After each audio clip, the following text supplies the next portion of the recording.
What if I told you that one simple movement done for just 2 minutes a day could prevent the breathing decline that typically starts accelerating in your 50s, and that people who do this movement consistently maintain breathing capacity into their 70s and 80s that most people lose by 60? Right now, millions of people over 50 are watching their breathing get progressively heavier, struggling with activities that used to be easy, assuming this decline is inevitable, when one preventive movement could stop it in its tracks. The tragedy is that most people don't learn about this movement until their breathing has already declined significantly, when prevention would have been so much easier than recovery. This isn't about treating breathing problems once they develop. This is about preventing them from developing in the first place.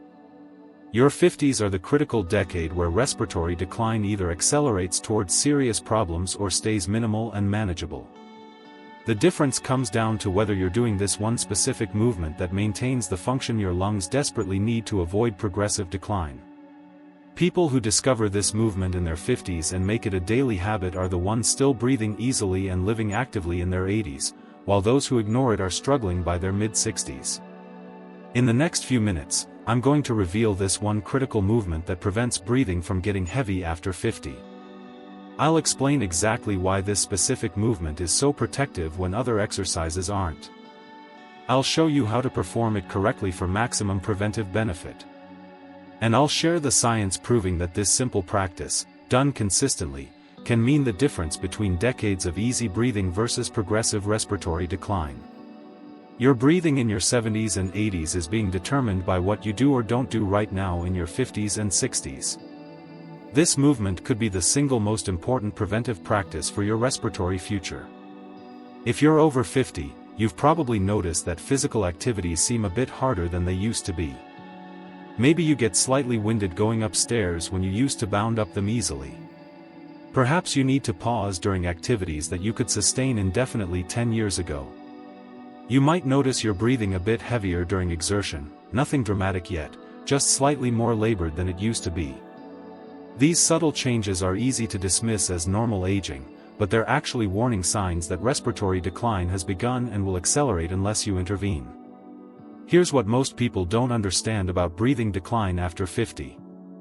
It's not primarily about your lung tissues aging or getting damaged, though some of that happens. The main problem is that a specific function of your respiratory system starts deteriorating rapidly in your 50s if you don't actively maintain it. This function is called respiratory muscle strength, particularly the strength and endurance of your diaphragm. Your diaphragm is the primary breathing muscle, responsible for about 70% of your breathing work. When it stays strong, breathing remains easy regardless of age. When it weakens, breathing becomes progressively heavier and more labored. The diaphragm weakens after 50 for predictable reasons. Decades of shallow breathing mean it rarely works through its full range of motion. Natural age-related muscle loss affects the diaphragm like any other muscle. Postural changes that come with aging mechanically disadvantage the diaphragm. Most people's activity levels decrease, providing less stimulus for the diaphragm to maintain strength. Without specific intervention, the diaphragm can lose 30 to 40% of its strength between age 50 and 70, and that loss directly translates to breathing getting heavier and more difficult.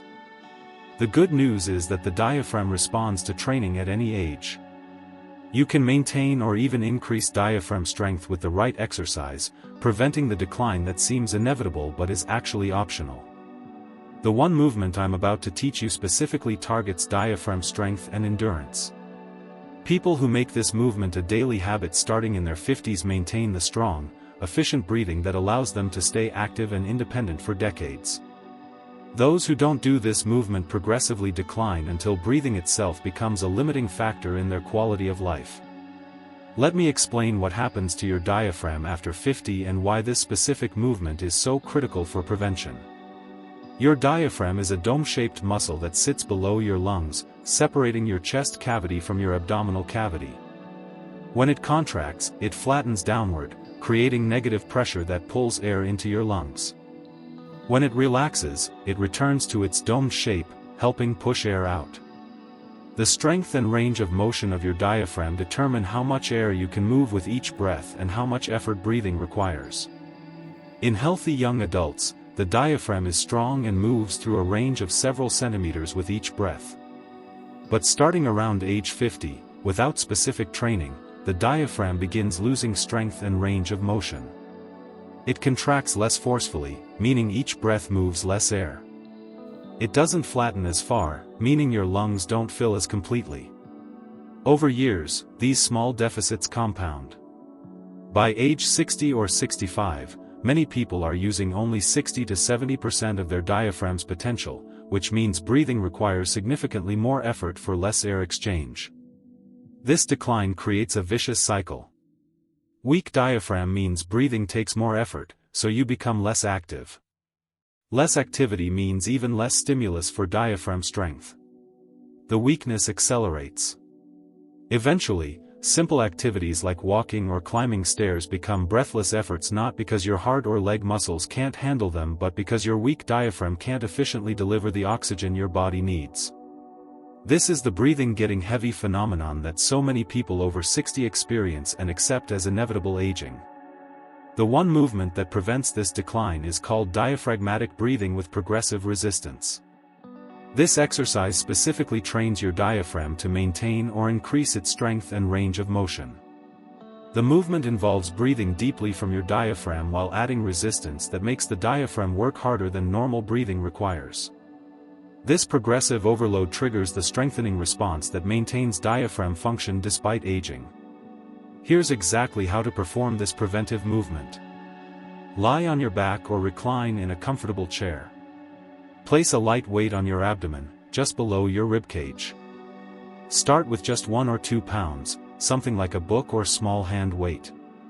Place one hand on your chest and one on your belly to monitor your breathing pattern. Breathe in slowly through your nose, focusing on making your belly rise and lift the weight. Your chest should stay relatively still. The goal is to use your diaphragm, not your chest muscles. As you inhale, your belly should rise noticeably, lifting the weight against gravity. Hold for 2 seconds at the top of the inhale, with your diaphragm fully contracted and your belly maximally raised. Then exhale slowly through pursed lips, lowering your belly back down. The exhalation should take twice as long as the inhalation. This complete breath cycle should take about 10 seconds. Do 12 to 15 repetitions, taking about 2 minutes total. As you get stronger over weeks, gradually increase the weight, progressing from 1 pound to 2 pounds to 3 pounds and so on. This progressive resistance is crucial because it's what triggers continued strengthening rather than just maintenance. The beauty of this movement is its efficiency. 2 minutes a day provides enough stimulus to maintain and even increase diaphragm strength as you age. People who do this consistently find that breathing remains easy during activities, that they can sustain exertion without getting winded, and that their breathing capacity actually improves rather than declining. The earlier you start this practice, the more decline you prevent, but it's never too late to begin because the diaphragm responds to training even in people who are already experiencing significant weakness. The consequences of not doing this preventive movement are progressive breathing decline that accelerates through your 60s and 70s. By age 70, many people who never trained their diaphragm have lost half or more of its strength. Breathing becomes labored with minimal exertion. Activities become exhausting. Independence is threatened because physical tasks become too breathless to manage. Much of this decline is preventable with just 2 minutes daily of this one specific movement, yet most people never learn about it until the decline has already progressed significantly. Now let me give you the complete approach to implementing this preventive movement for maximum long-term benefit. The basic practice is simple, but there are important details about progression, frequency, and integration with other activities that determine how effectively you prevent decline. Start with assessment. Before beginning, test your current diaphragm strength and range. Lie on your back and place your hands on your belly. Take the deepest breath you can, trying to make your belly rise as high as possible using only your diaphragm. Measure or note how high your belly rises. This is your baseline. You should retest every month to track improvement. Begin with minimal resistance. For the first week or two, do the movement with no weight at all, just focusing on proper form and breathing pattern. Make sure you're truly breathing from your diaphragm, with your belly rising while your chest stays relatively still. Once the pattern feels natural, add 1 pound of resistance. Progress gradually. Every 2 to 3 weeks, increase the resistance by 1 pound if the current weight feels manageable. The goal is progressive overload, always challenging your diaphragm slightly beyond its comfortable capacity. Most people can work up to 5 to 8 pounds over several months. Don't rush progression. Slow, steady increases are more effective and safer than jumping up too quickly. Practice consistency. Do this movement once daily, preferably at the same time each day so it becomes habitual. Morning before breakfast or evening before bed works well for most people. The 2 minutes required makes this one of the most time-efficient preventive practices possible for respiratory health. Combine with functional practice. Throughout your day, periodically check that you're breathing from your diaphragm rather than your chest during normal activities. When you notice your chest breathing, consciously shift to diaphragmatic breathing. This reinforces the pattern and provides additional strengthening stimulus. Let me tell you about Linda, a 53-year-old woman who was just starting to notice that activities felt harder than they used to. Nothing dramatic, just subtle changes like feeling slightly winded after climbing the stairs to her office or needing to pause during her weekend hikes more often than before. Her doctor told her this was normal aging and recommended staying active, but didn't give her any specific respiratory exercises. Then Linda read an article about diaphragmatic decline after 50 and the preventive benefits of resistance breathing exercises. She decided to implement the practice even though her breathing wasn't significantly impaired yet. Linda started with no weight, just practicing the breathing pattern for 2 weeks until it felt natural. Then she added a 1 pound hand weight on her belly and did the exercise every morning before breakfast. Over the following months, Linda gradually increased the resistance as she got stronger. After 6 months, she was using a 5 pound weight and her diaphragm strength had increased measurably. More importantly, she noticed that activities weren't getting harder anymore. In fact, they were getting easier. Her weekend hikes felt more comfortable than they had a year earlier. Stairs were no longer challenging at all. Now, 5 years later at age 58, Linda's breathing capacity is actually better than it was at 53. Her diaphragm is stronger from consistent training. She's prevented the decline that typically happens during the 50s. When she mentions her breathing exercises to friends her age who are struggling with heavier breathing, they're amazed that such a simple practice could make such a difference. Linda plans to continue this 2-minute daily practice indefinitely because she understands it's the key to maintaining easy breathing as she ages. The key insight is that prevention is dramatically easier than recovery. Linda invested 2 minutes daily starting when her breathing was still good, and she prevented decline. If she had waited until her breathing was significantly impaired, she would have needed much more time and effort to recover lost function. The same principle applies to everyone over 50. Start this preventive movement now, while your breathing is still reasonably good, and you prevent the decline that makes life so much harder later. For people who are already experiencing breathing decline, this same movement works for recovery, but it requires more commitment. Instead of 2 minutes once daily, recovery might require 2 minutes twice or even 3 times daily, and progress is slower. Prevention is always the smarter, easier path. Respiratory therapists and exercise physiologists who specialize in aging populations consistently recommend diaphragmatic resistance training as the most effective preventive exercise for maintaining breathing function after 50. Research on respiratory muscle training in middle-aged and older adults has documented that consistent practice can maintain or increase diaphragm strength, prevent the typical age-related decline in lung function, and preserve exercise capacity that would otherwise diminish. Studies comparing people who do diaphragmatic training to those who don't show dramatic differences in breathing capacity and quality of life by their 70s. The trained group maintains function that the untrained group progressively loses. Long-term studies following people for decades have found that respiratory muscle strength in middle age is one of the strongest predictors of functional capacity and independence in older age. The insider knowledge that specialists share is that diaphragmatic weakness is the most common and most preventable cause of breathing decline in aging, yet it's rarely addressed preventively.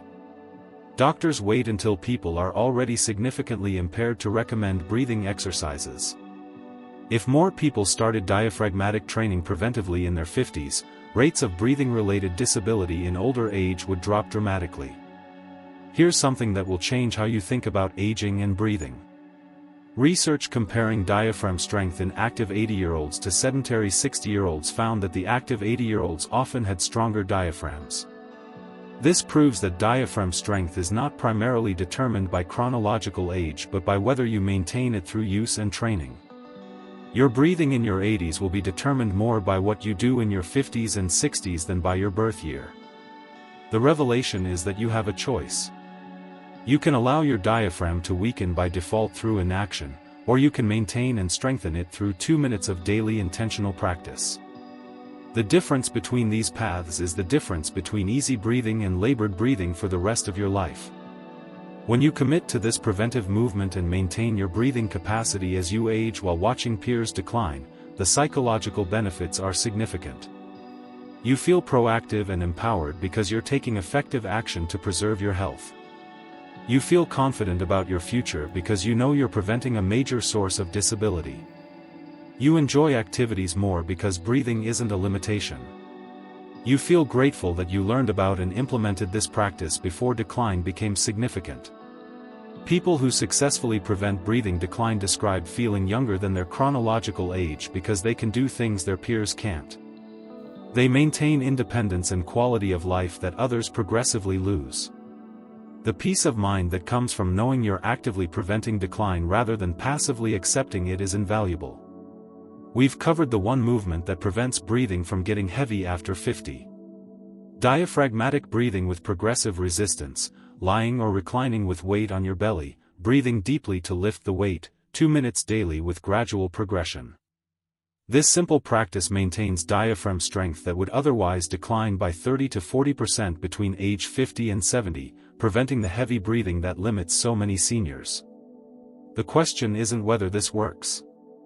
Research and experience prove it does. The question is whether you're going to start this preventive practice today or wait until breathing decline forces you to try recovery, which is much harder. Here's what you need to do tomorrow morning. Lie on your back and practice diaphragmatic breathing for 2 minutes with no weight, just learning the pattern. The next day, add a 1-pound weight. Continue daily, progressing gradually. 2 minutes a day is a tiny investment that pays enormous dividends in preserved breathing capacity and quality of life. You're over 50, which means respiratory decline has already begun if you're not preventing it. Start this movement now, before your breathing gets heavy. Prevention is easy. Recovery is hard. Make the smart choice today. Your breathing in your 70s, 80s, and beyond depends on what you do right now. Begin tomorrow with your first 2-minute session. Your future breathing is waiting.